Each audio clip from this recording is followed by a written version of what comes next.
Magki 3 in 1 ako. 3 in 1. Tatlong items sa isang episode. Yun ang ibig sabihin nun. O, tatlong items. Unahin natin ang Barda, si Shine Cruz, at ang Janine o Econine. Yan. Update tayo dyan sa tatlong yan. Anyway, Barda! O, di ba? Dahil may pelikulang ilalabas ngayong, alam ko ngayong April ngayong parang Black Saturday na tinatawag. Ang pelikula ni David Licauco na ano to? Mga makasalanan, something, samahan ng mga makasalanan. Minsan pang klinaro ni Sanya Lopez. Si Sanya Lopez po ay ate ni Jack Roberto. Tama ba ako, ate ba o si kuya? Basta magkapatid sila ni Jack Roberto, na alam naman natin na si Jack Roberto ay matagal nang naging boyfriend ni Barbie Fortesa.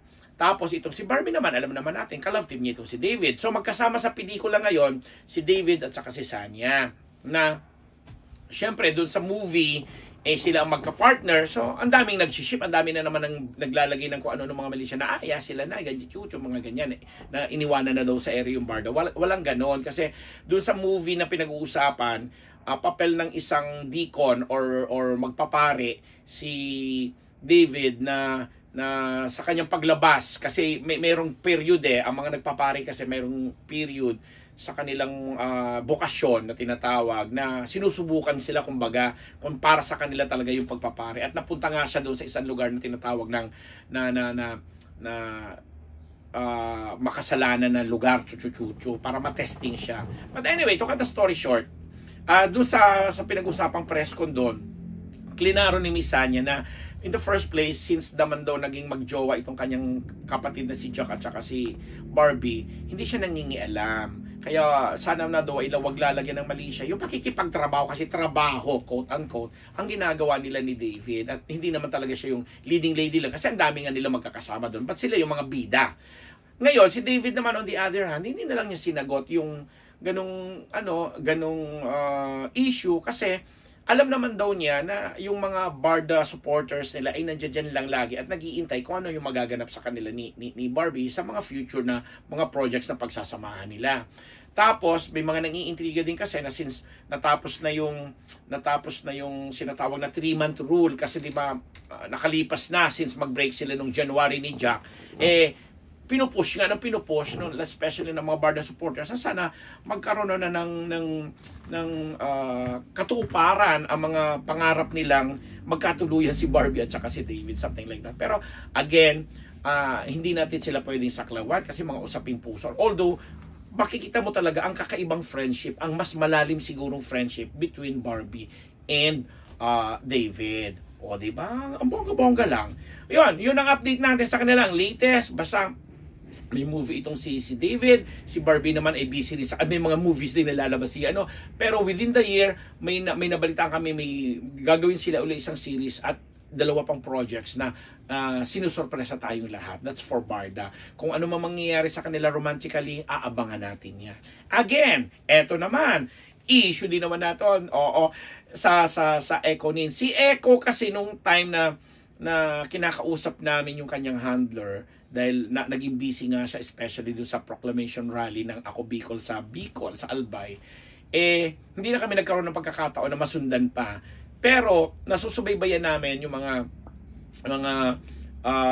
update sa kanya, lalo pat inumpisahan na rin yung pagsasagawa o pagsasapelikula ng buhay ni Manuel Quezon na siya ang gaganap. At si Mon Confiado nga babalik bilang si Aguinaldo, nakausap namin at tinatanong namin, sabi talaga niya, grabe bet, si Eco talagang kinakarir mula daw dun sa mga maliliit na strain ng unang kung saan may puti ang buhok, tapos pati daw yung pagsa-side view, pati yung sa liig, hanggang sa posture, pagpili ng kulay nung mga sinusuot niya, mga suit, kinakarir daw talaga ni Eco. Although ang ginagawa pa lang nila sa ngayon, nung time na nakausap ko, this was when 3 weeks ago, nung makausap ko si Mon, sabi niya, nag-aano sila ano tawag doon, yung parang workshop na inaano nila, ini-internalize nila yung mga rules na gagampanan nila. Siya nga bilang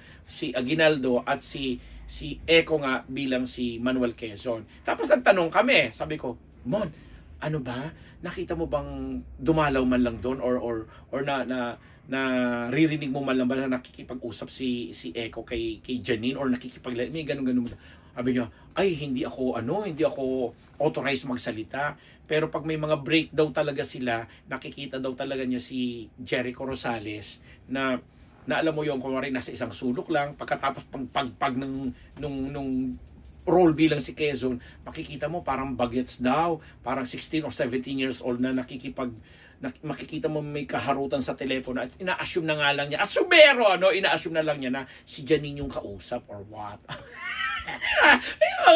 mga ganun. Kaya minsan masaya rin yung marami kaming kaibigang mga mga hindi bidang-bida sa although nagbibida with all due respect sa Mon, mga na nagkukwento ng gano'n kasi reliable yun di ba? Na hindi naman ano mang gagawa niya kung nagchichismis or what. Ang saya lang.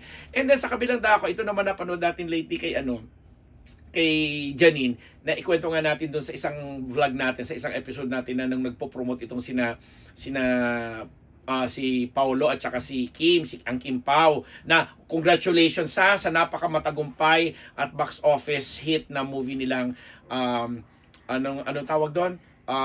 My Love Will Make You Disappear.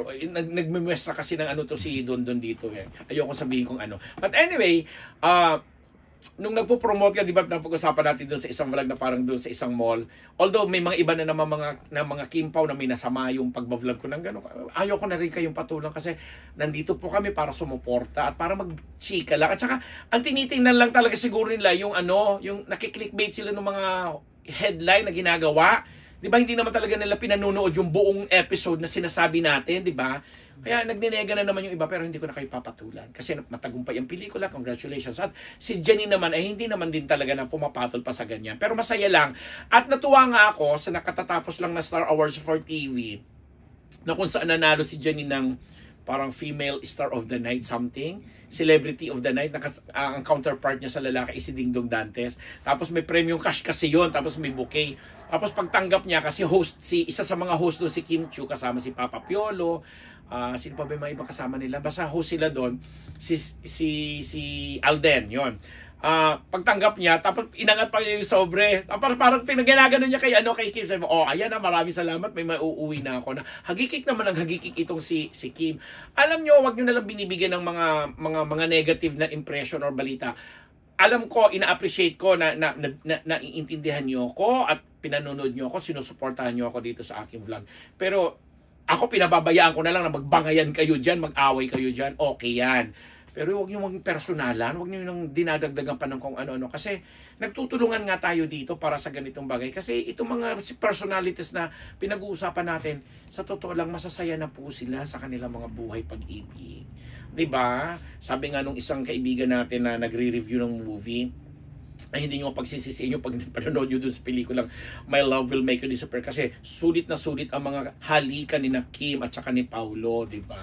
But anyway, going back to Janine, yun ang nakakatuwa na napanood natin. Plus nanalo rin siya kasi si Kim ang nanalo Best Actress for TV series na rin lang. Best Supporting Actress naman itong si Janine para naman sa Lavender Field. So, ang saya lang ng buhay. Huwag nyo na nang dugtungan ng kung ano-ano kasi mga mahal natin yan. O, diba? O, yon. And ang huli nating update ngayon, ito ng kay Sunshine Cruz na sabi nga natin doon sa ating bench fashion event na vlog, may pinagdadaanan pala siyang karamdaman at ito nga ay may kinalaman sa autoimmune autoimmune, nasaan na ba ako niyan? Sandali lang ha. Autoimmune disease na, sana siya? Ito, autoimmune disease na tinatawag na, nasulat ko to MG, yung myasthenia gravis. Na ang ibig sabihin po nito, it is a chronic autoimmune disorder in which antibodies destroy the communication between nerves and muscle, resulting in weakness of the skeletal muscles. Myasthenia gravis affects the voluntary muscles of the body, especially those that control the eyes, mouth, throat, and limbs. Diba?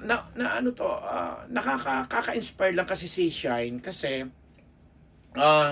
Despite na meron pala siyang ganung kondisyon, nagawa pa rin talaga niyang ipakita na as a woman, as an empowered woman, na haharapin niya ito buong tapang, magiting, kumbaga, ipapakita niya na hindi siya naaapektuhan, and yet nandoon na yon sa kanyang sistema. And mabuti na lang nga at may mga sumusuporta sa kanya na alam mo yon na magamot itong mga ganitong klaseng kondisyon, kasi nagagamot naman daw po ito. And kaugnay nga na rin ito, 'di ba? Parang ganito rin yung naging kondisyon ni Chris. Kaya lang kay Chris Aquino po kasi may mga complications.